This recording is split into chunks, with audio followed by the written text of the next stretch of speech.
통일신라 시대 때의 역사적인 인물이었던 장보고와 장보고가 군사 기지를 만들었다고 하는 완도 청해전에 대해서 알아보도록 하겠습니다.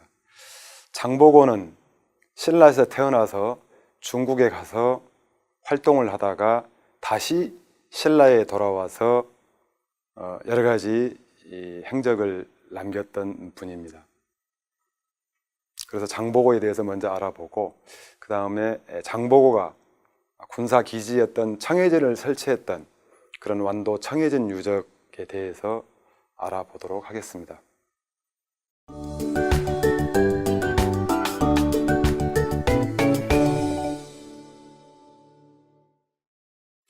자, 바로 이 그림이 청해전의 본영으로 알려져 있는 완도에 있는 장도, 일명 장군섬이라고 그러죠. 바로 이 섬 전체에다가 흙으로 만든 토성을 만들어서 청해전을 설치를 해서 미국의 라이샤오 교수가 이야기했던 무역왕으로까지 성장을 했고, 바로 여기에서 828년부터 신라 장군 염장에게 암살당하고 그 이후 851년까지 약 한 24년 동안 활동했던 그런 유적이 이 장도에 남아 있습니다. 장보고는 신라 사람이었지만은 태어나서 중국에 가서 활동을 하면서 중국에서 무인으로 성장을 했습니다. 그래서 우리나라 기록에는 본래적인 기록은 없고 이 장보고 역시 중국 기록에 있단 말이죠. 바로 당나라 말기에 시인으로 유명한 두목이라는 분이 있어요. 803년에 태어나서 852년에 사망을 했는데요. 이 두목이 남긴 문집이 번천문집입니다. 여기에 장보고하고 신라 또 청년 중에 정년이라고 하는 분이 있어요. 그래서 장보고, 정년 두 사람의 전기가 실려 있는 그런 부분이 있습니다. 여기에서 장보고에 대한 이야기가 나와서 이 이야기가 삼국사기와 삼국유사에 덧붙여서 나오고 있습니다.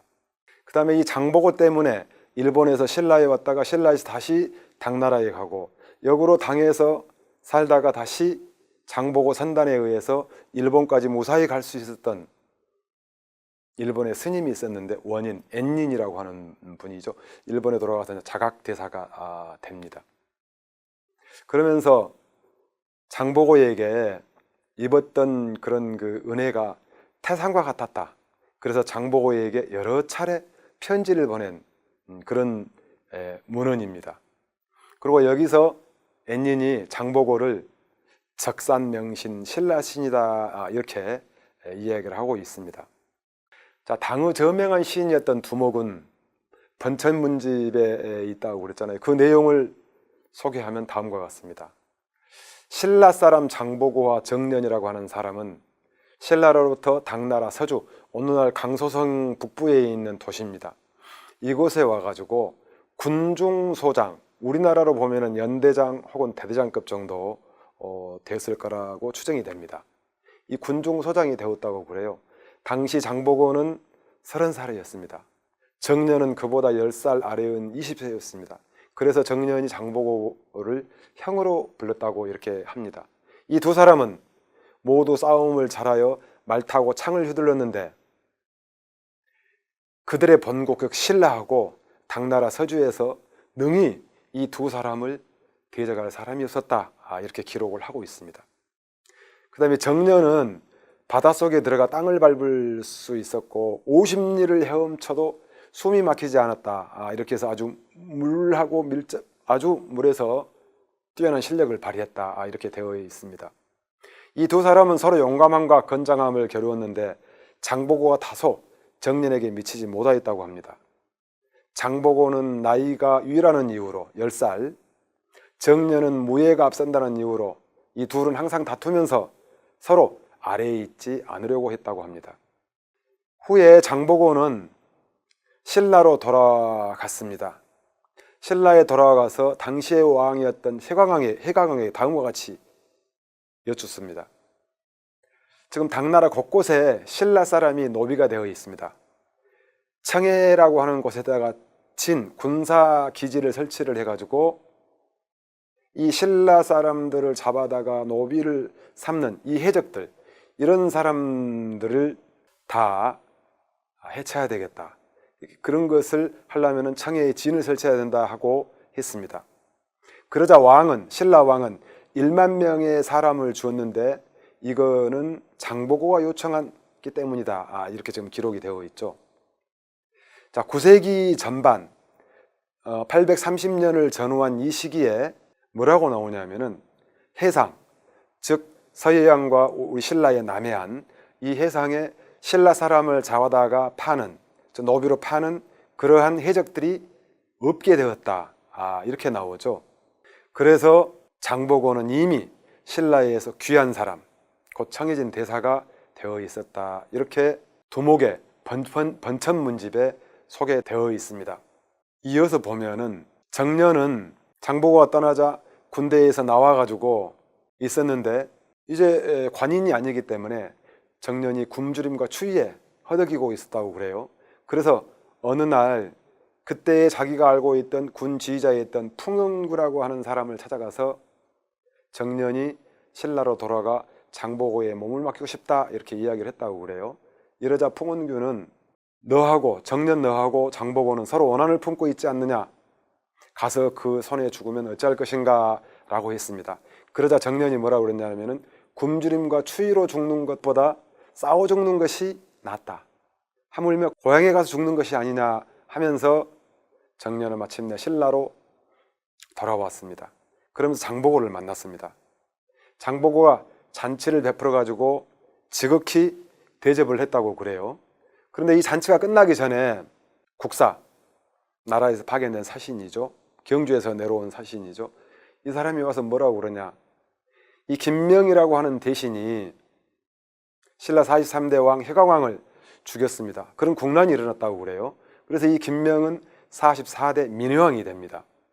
장보고가 이 사실을 알고 마침내 병사 5,000명을 정년에게 주고 정년을 붙잡고 울면서 정년 너가 아니면은 이 엄청난 난을 능히 누가 평정할 수가 없다, 이렇게 말하면서 정년에게 경주에 이르러 반란을 일으킨 자, 즉 김명이죠, 민해왕이죠. 이 민해왕을 죽이고 장보고와 관계가 아주 밀접했던 김우중을 왕으로 세웠습니다. 그래서 이 김우중이 제45대 신무왕이 되는 거죠. 이로써 장보고는 정년 때문에 신라 왕실에 아주 큰 공을 세우게 됐죠. 그래서 김우중 신무왕은 마침내 장보고를 재상으로 삼았고 정년은 장보고의 관직 청해진 대사를 대신하게 하였다, 이런 내용이 번천문집에 나옵니다. 자, 여기서 장보고를 번천문집에 신라 사람이라고 하고 있습니다. 현재 장보고의 유적이 있는 중국 산동성 법화원에 가보면은 안내 책자를 팔고 있습니다. 그 첫마디에 장보고의 아버지는 중국인이다 이렇게 하면서 현재 산동성에 있는 장보고 유적을 대대적으로 크게 복원을 했습니다. 중국에서는 이 번천문집에 나와 있는 것처럼 장보고를 신라 사람이 아니라 중국인으로 보고 이렇게 하고 있다는 거죠.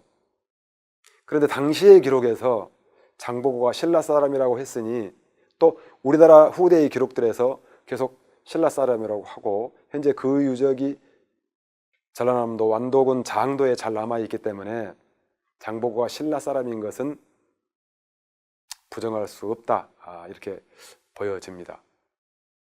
자, 우리나라의 장보고의 사료는 삼국사기에 다음과 같이 나와 있습니다. 잘 알다시피 삼국사기는 1145년에 김부식을 중심으로 한 여러 사람들이 만든 우리나라 고대서이죠. 이 삼국사기의 장보고를 어떻게 되어 있냐면은 흥덕왕 제42대 임금님이죠. 826년에 등극을 했습니다. 그 3년인 서기 828년에 대하찬 김우중을 시중으로 삼았고 나중에 이제 김우중이 신무왕이 되잖아요. 자, 그해 4월, 즉 828년 4월에 청해대사 궁복은, 여러분 여기서 궁복을 보면 화살궁자를 써요. 활을 잘 다루는 사람이라는 것을 우리가 엿볼 수가 있습니다. 이 궁복은 성이 장씨다. 일명 보고라고 한다. 이거 장보고죠.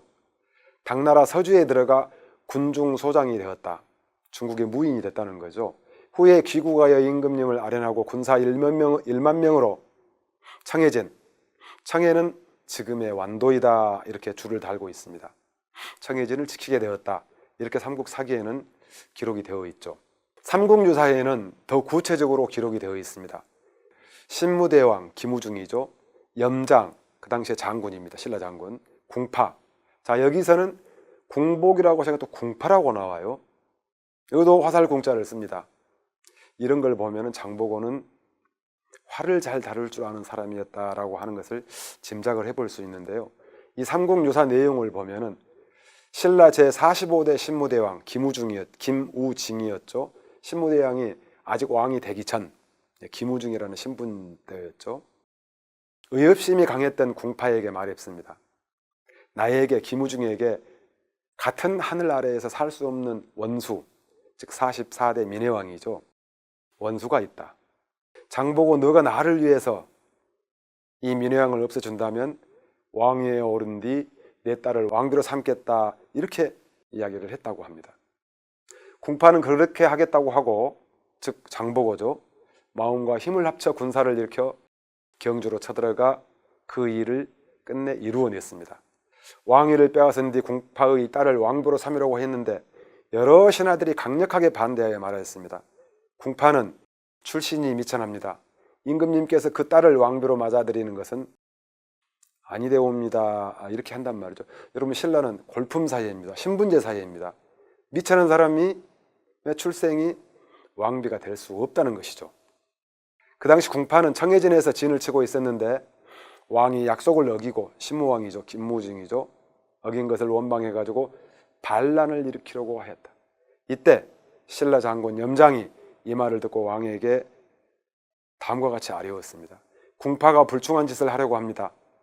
소신이, 염장이 장보고를 제거하겠사옵니다. 그러자 왕은 기뻐하며 이를 허락을 했습니다. 염장이 명을 받들고 청해진으로 들어가서 사람을 통해 이렇게 말했다고 합니다. 염장, 자기 자신이죠. 저는 국왕에게 작은 원한이 있기에 명공에 의탁하여 목숨을 보존하려고 합니다. 궁파는, 장보고는 이 말을 듣고 크게 화를 내며 말했습니다. 바로 너희들이 왕에게 말하여 내 딸이 왕비가 되지 못하도록 해놓고 어찌하여 나를 보고자 하느냐 하고 염장에게 이야기를 했습니다. 그러자 염장이 이것은 여러 신하들이 말한 것일 뿐 제가 그 논의에 참여한 것이 아닙니다. 명공께서는 의심하지 마십시오. 궁파는 이 말을 듣고 그를 관청으로 불려들여 경은 무슨 일로 왔는가, 이렇게 했습니다. 그러자 염장이 왕에게 나는 미움을 받아서 장보고의 의탁에 해를 면하고 할 뿐입니다 라고 했습니다. 그러자 장보고가 다행이다, 이렇게 했죠. 그래서 장보고는 이렇게 말하고는 술자리를 준비해 염장을 매우 환대했다고 합니다. 그러나 염장은 궁파의 장검으로, 장보고의 장검으로 장보고를 베어 죽였습니다. 궁파 이하의 군사들은 놀라고 두려워서 모두 다 땅에 엎드렸다고 해요. 염장은 이들을 이끌고 경주로 와서 보고를 했습니다. 궁파를 베어 죽였습니다.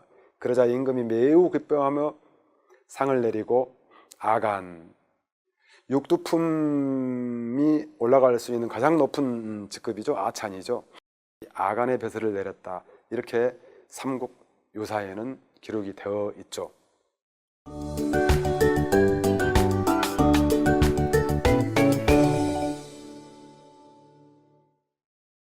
우리나라 기록인 삼국사기와 삼국유사에 궁복, 궁파 이렇게 나오는 걸로 보아서 장보고는 활을 잘 쏘았다. 지금 그림에서 보이는 것처럼 활을 잘 쏘는 사람이 있다. 그래서 이 궁복, 궁파는 활보 혹은 활바라고 하는 우리말을 한자어로 표기한 것이 아닌가 싶고요. 이 그림에서 보이는 것처럼 한 소녀가 다이빙을 하고 있습니다. 정년을 가리키는 그런 그림이죠. 자, 장보고는 완도, 오늘날 장도, 장군수임이라고 하는 곳에 성곽을 만들었습니다. 그런데 이 성곽 바로 앞에 목책열이 나왔어요. 지금 그림에서 보는 것처럼 배를 잘 댈 수 있고 안전하게 또 성으로 잘 갈 수 있는 그런 통로 역할을 한 것을 만들었다는 거죠. 그리고 그 위에 성곽을 만들고 장보고의 청해진이 만들어졌던 것입니다.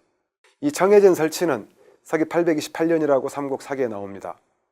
당나라 해적들이 신라의 변방민을 잡아다가 노비로 팔거나 분탕질을 일삼는 것을 막기 위해서 신라 흥덕왕 3년 서기 828년에 설치한 군사기지였죠. 이 기지를 중심으로 해서 장보고는 동아시아 해상무역의 제왕이 되는 겁니다. 당시 당나라는 비단직물, 의복, 차, 서화, 도자기, 금은세공품 등을 여러 나라에 수출을 했습니다. 신라는 금은, 과화마, 인삼, 해표피 이런 것들을 중심으로 해서 또 무역을 교역을 했죠. 일본은 명주, 솜, 실, 금 이런 물품들을 가지고 교역을 했습니다. 자, 미국 하버드 대학의 일본사 교수를 역임했던 라이샤오, 아주 유명한 분이죠. 이분이 해상 왕국의 지배자였던 장보고를 보고 뭐라고 표현을 했냐? 무역왕 이렇게 표현을 했죠. 따라서 정해진의 군진을 만들어 놓고 해적들을 제압을 하면서 우리 동북아의 무역기지 역할까지 함께 했던 것으로 보여집니다. 자, 아까 기록에 나온 것처럼 장보고는 염장에게 피살이 됐습니다. 841년이죠. 그렇다고 하면은 828년이니까 한 14년 정도 장보고가 청해진에서 활동을 했던 기간입니다. 그리고 염장에게 암살당한 후 염장은 10여 년간 청해진을 통치를 했습니다. 따라서 현재 지금 완도 장도에 남아있는 이 청해진이라고 하는 이 수군 기지는 약 한 24년 정도 운영이 되었던 것으로 보고 있습니다. 장보고가 염장애가 암살되자 10년간 더 청해진이 활동을 했는데 이 장보고 자녀 세력들을 이 지역, 토착 세력 지역과 분리를 하기 위해서 이 완도에 살고 있던 청해진과 그 주변에 있던 그 주민들을 강제로 전라북도 김제 벽골군으로 이주를 시켰다고 해요. 그러면서 청해진은 완전히 와해가 돼버렸죠. 따라서 청해진 역시 역사의 무대에서 이제 그 자취를 감추고 말았습니다. 자, 청해진의 위치인데요. 지금 해남 대흥사가 있는 두륜산에서 밑에 내려오면은 완도로 들어가는 이 완도대교가 있습니다. 그 해 뜨는 쪽 오른쪽을 따라서 쭉 완도군청 쪽으로 가면은 완도군청의 몸밑에서 장도가 있습니다. 완도군 장자리에 장도가 있고 거기서 완도군청 쪽으로 오면은 장보고 기념관이 있고 다시 또 군청 쪽으로 더 오면은 그 높은 곳에 장보고 현재 동상이 세워져 있죠. 바로 그 밑에는 지금 현재 완도읍이 조성되어 있는데 그 읍이 바로 한뜰 대평입니다. 이 장보고 군사들이 훈련했던 그런 연병장 훈련장 이런 것으로 보여주고 바로 이곳에서 배등등이가 있는데 배를 만들고 수리하고 그래서 이 저항자리, 대야리, 죽청리 이 일대가 장보고와 관련된 혹은 청해진과 관련된 유적들이다 이렇게 지금 볼 수가 있습니다. 조선 후기에 가장 잘 만들었다고 하는 지도가 김종호의 대동여지도입니다.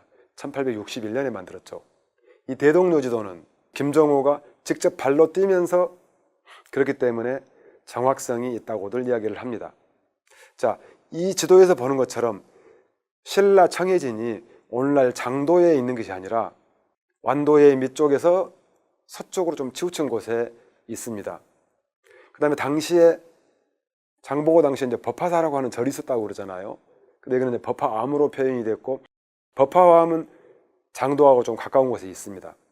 근데 신라 청해진이 현재 장도하고 조금 떨어진 곳에 있는 것이 특이합니다. 앞으로 이런 부분들을 조사를 더 해봐야 되지 않을까 싶습니다.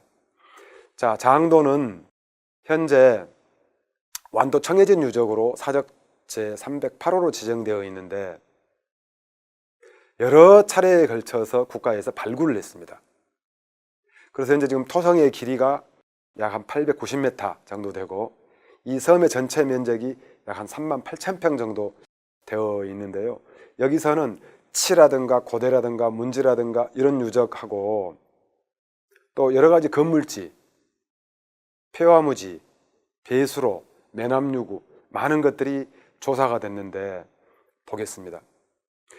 지금 이 도면은 장도에 있는 토성인데 이게 이제 890m라고 하는 것이고요. 그 앞으로 까만 것이 쭉 이렇게 있습니다.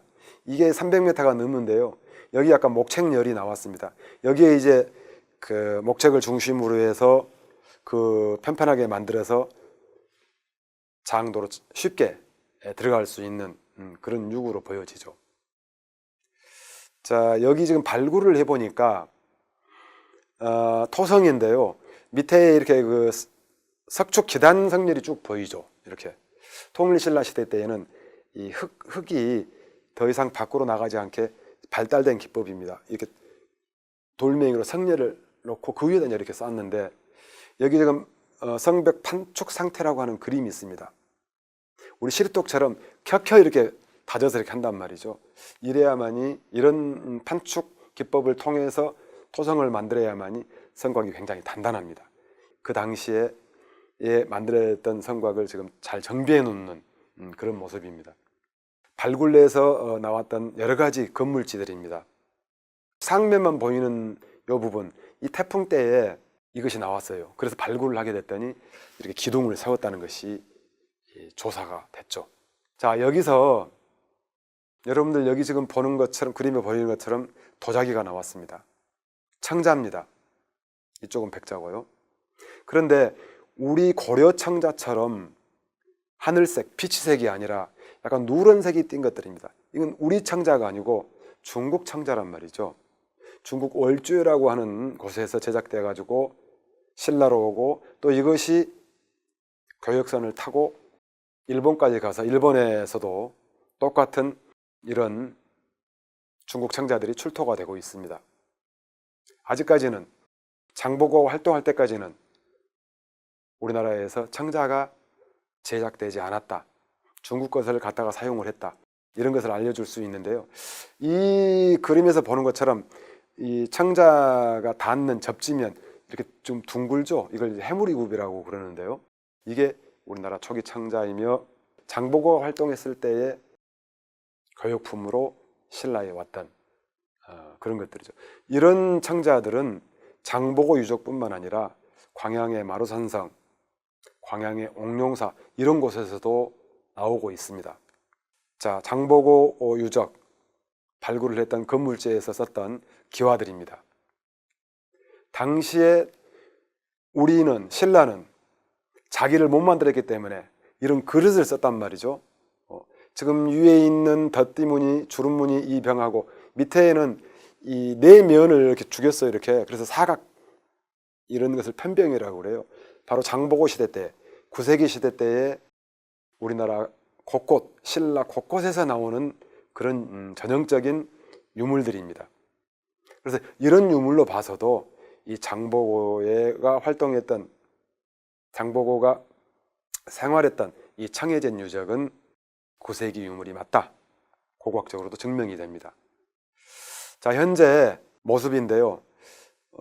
지금 완도 본섬에서 장도까지는 예전에 이 썰물 때, 물이 빠질 때만 걸어갈 수가 있었습니다. 지금은 이 그림에서 보는 것처럼 다리가 낮아서 어느 때고 드나들 수가 있고, 그 다음에 거기에 막 들어가면은 이렇게 안내 유적판이 만들어져서 완도 청해진 유적을 소개를 하고 있고, 어느 곳이 어떤 곳이다라는 것을 설명을 하고 있습니다.